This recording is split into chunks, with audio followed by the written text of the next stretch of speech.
Bismillahirrahmanirrahim. Assalamualaikum warahmatullahi ta'ala wabarakatuh.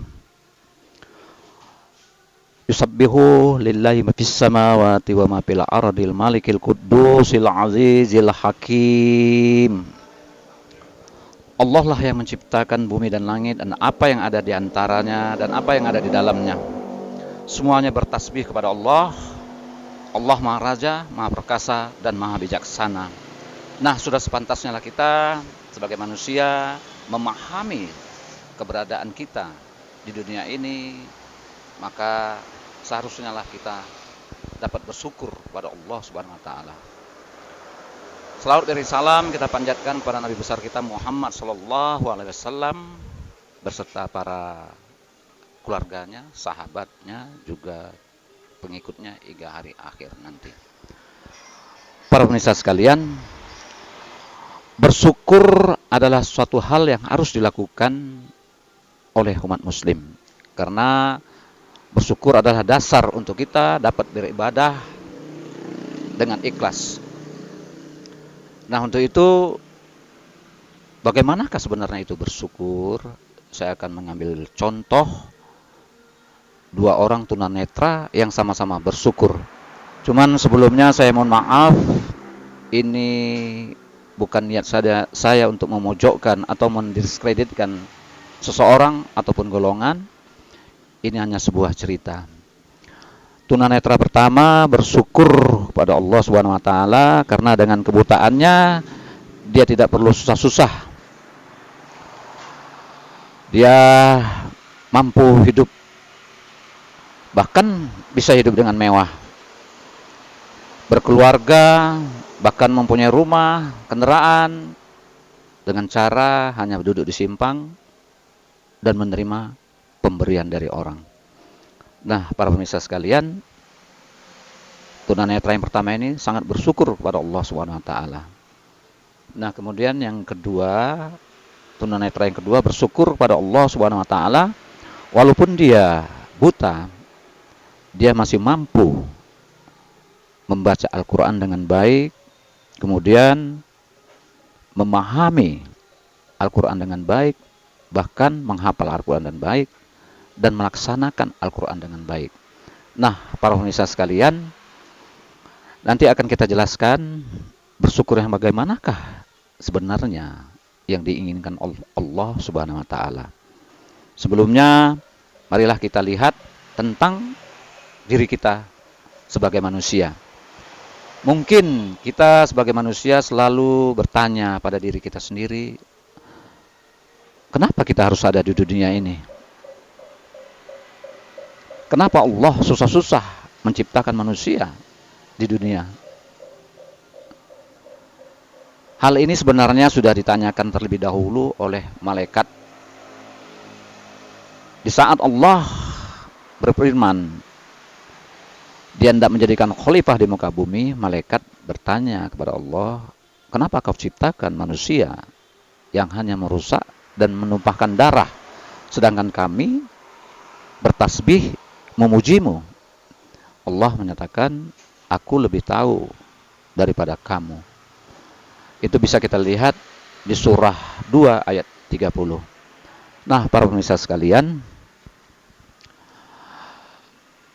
Allah mempunyai konsep untuk kehidupan manusia di muka bumi ini. Konsep Allah itu ialah Al-Quran.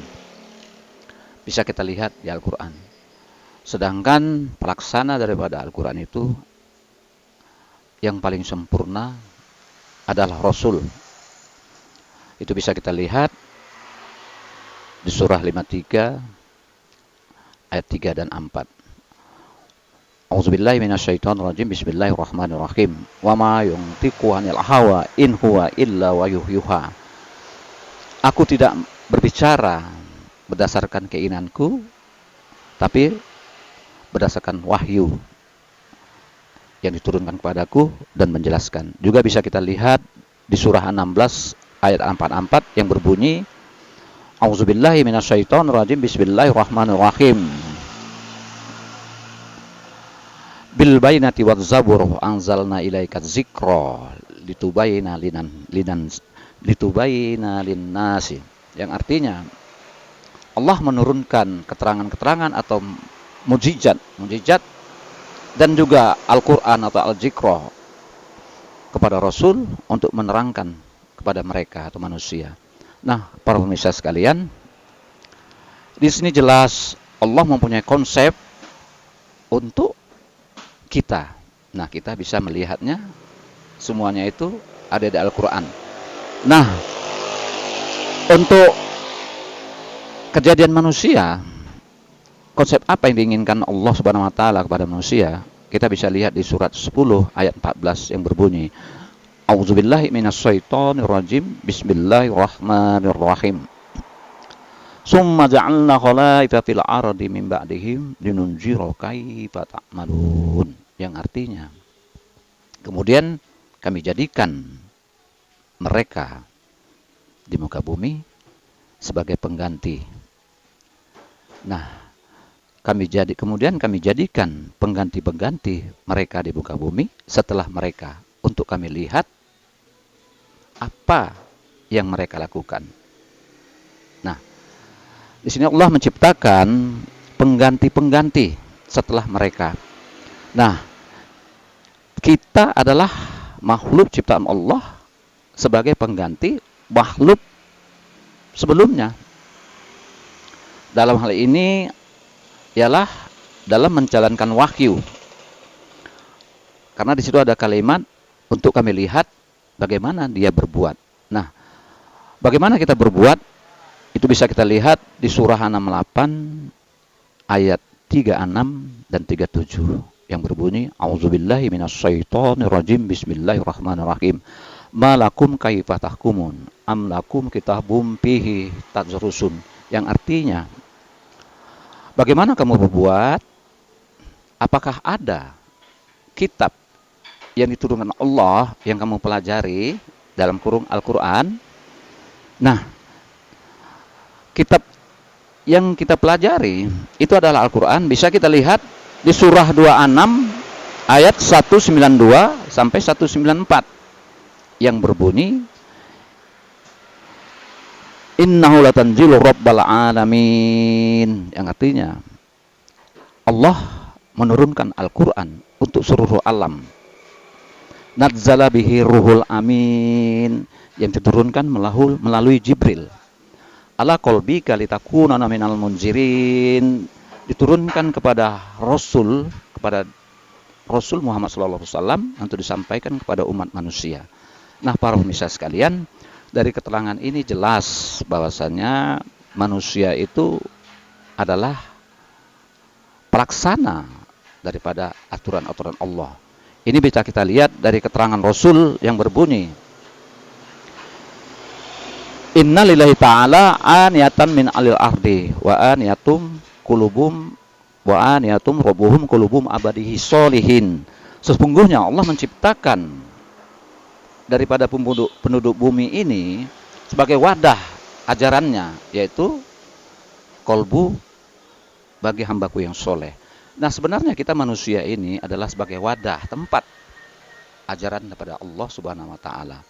Nah, para pemirsa sekalian, umat manusia dari sejak zaman dahulu sampai sekarang ini adalah umat yang diberikan aturan oleh Allah Subhanahu wa taala. Tinggal lagi apakah manusia itu mau atau tidak mau mengikutinya. Itu bisa kita lihat di surah 42 ayat 13. Syara'a lakum minad dini wasabiha nuha wallazi aukhayna ilaika wa ma wassayna bihi Ibrahima wa Musa wa Isa in aqimuddin fala tafarraqu fihi kabura 'alal musyrikin tad'u ilaihim innallaha yastabi ilaihi may yasha'u wa yahdi ilaihi may yunib. Allah telah mewasiatkan agama, aturan dari mulai kepada Ibrahim, kepada Musa, kepada Isa, dan kepada nabi-nabi untuk menjalankan agama keimanan, yaitu agama ketakwaan. Nah, para pemirsa sekalian, namun apabila kita manusia tidak patuh atau juga tidak mengikuti aturannya, Allah menerangkannya di surah 35 ayat 39 yang berbunyi, A'udzubillahi minasyaitonir rajim, bismillahirrahmanirrahim. Wallazi khalaqa fil ardi min ba'dihim wallazi khalaqa fil ardi min ba'dihim Faman kafara fa alaihi kufruh wala yazidul kafirina kufruhum illa maqta wala yazidul kafirina kufruhum illa khasara. Nah, apabila mereka kafir, kekafiran itu adalah untuk diri mereka sendiri. Nah, kekafiran mereka itu hanya menambah kemurkaan bagi Tuhan mereka.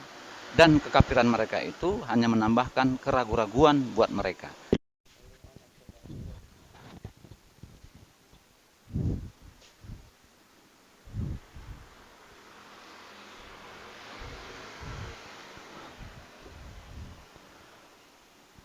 Para pemirsa sekalian, setelah kita memahami bahwasannya agama keimanan, agama ketakwaan telah ada sejak Rasul-Rasul sebelumnya ini, yaitu seperti Ibrahim, Musa, Isa, dan anak cucu mereka, sampai kepada Muhammad SAW, dan terus sampai saat ini.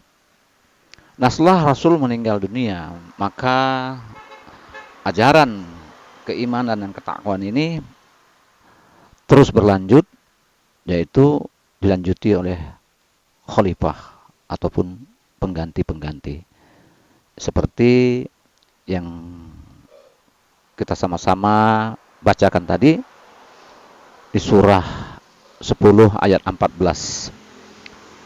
Nah, para pemirsa sekalian, dari keterangan-keterangan ataupun ayat-ayat yang saya bacakan tadi, marilah kita mengambil suatu kesimpulan terlebih dahulu, yaitu ternyata keberadaan kita di dunia ini adalah merupakan sesuatu ataupun merupakan konsep daripada Allah Subhanahu wa taala.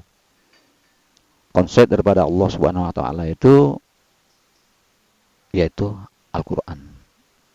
Sedangkan aplikasi pelaksanaan Al-Quran itu adalah Rasul dan kita sebagai manusia. Nah, kadang-kadang kita berpikir mungkin bagaimana kita harus memahami ayat-ayat Al-Quran, memahami, membaca begitu banyak ayat-ayat Al-Quran, 6.666 ayat.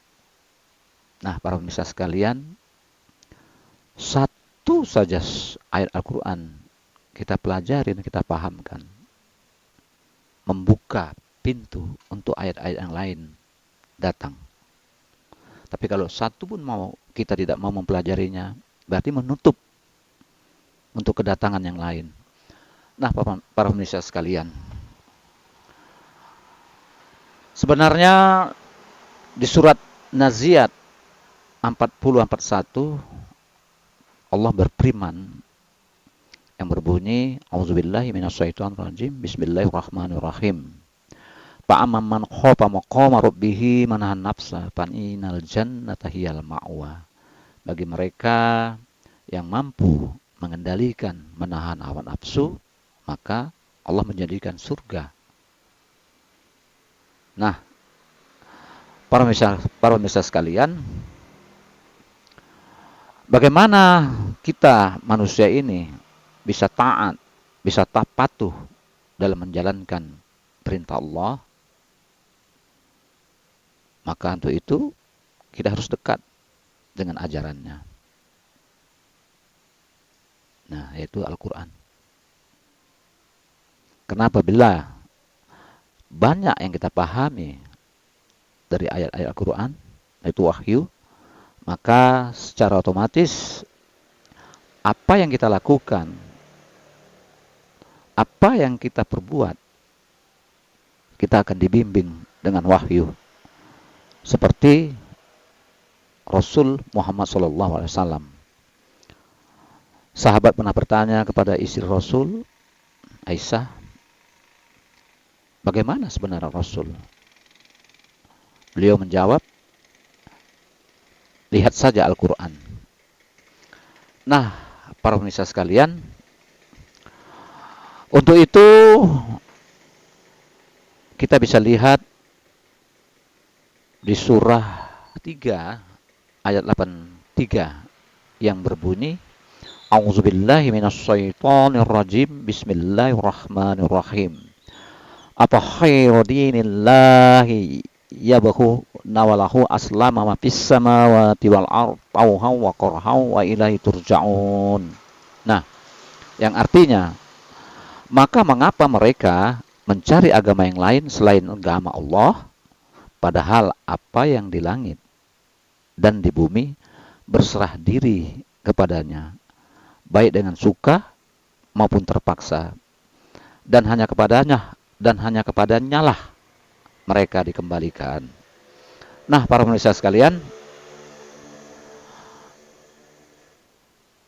surah ini mengingatkan kepada kita bahwasannya agama Allah yang bisa menyelamatkan kita baik di dunia maupun di akhirat.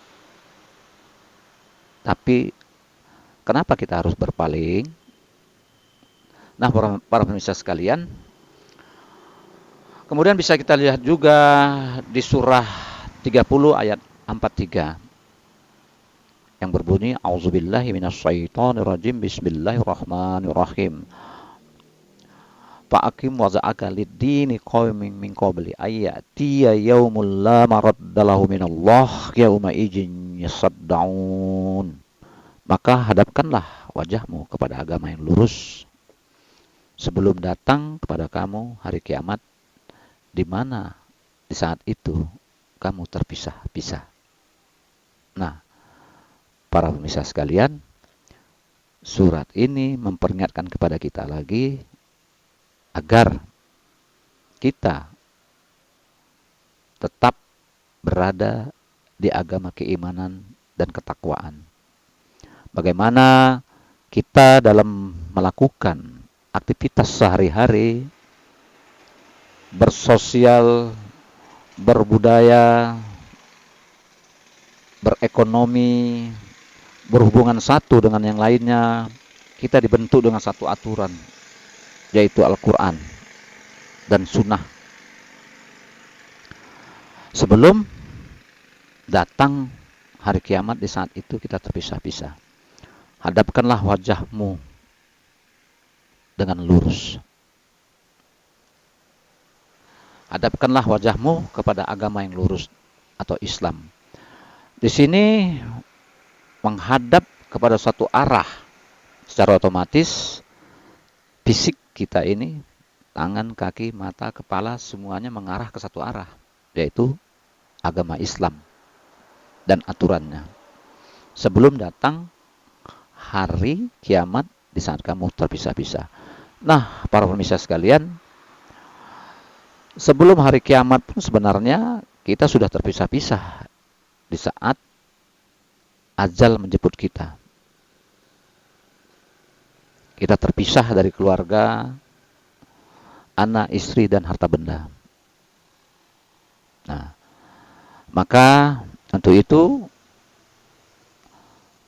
saya peringatkan, atau marilah kita bersama-sama mentaati, menjalankan apa yang kita yakini, yaitu agama Islam. Karena agama Islam adalah inad dina indallahi Islam.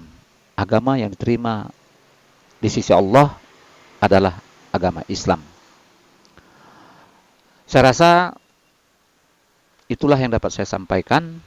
Namun seperti yang telah saya terangkan di awal, yaitu dengan kata-kata bersyukur. Bersyukur yang bagaimanakah yang diterima oleh Allah Subhanahu wa taala, yaitu di antara dua orang buta tadi, yaitu adalah orang buta yang kedua. Dia bersyukur kepada Allah Subhanahu wa taala tidak hanya di mulut. Dia bersyukur kepada Allah Subhanahu wa taala dengan menjalankan perintah-perintah Allah dan aturan Allah yang semuanya itu ada di dalam Al-Quran.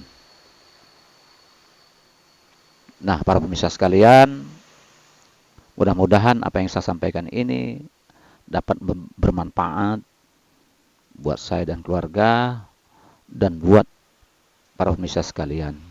Dan kepada umat muslim yang ada di Indonesia, para ulama, kiai, ustadz, dan seterusnya, saya mohon maaf apabila ada kalimat-kalimat saya, kata-kata saya yang masih belum berkenan kepada Allah. Saya mohon ampun. Wabillahi taufik wal hidayah. Assalamualaikum warahmatullahi taala wabarakatuh.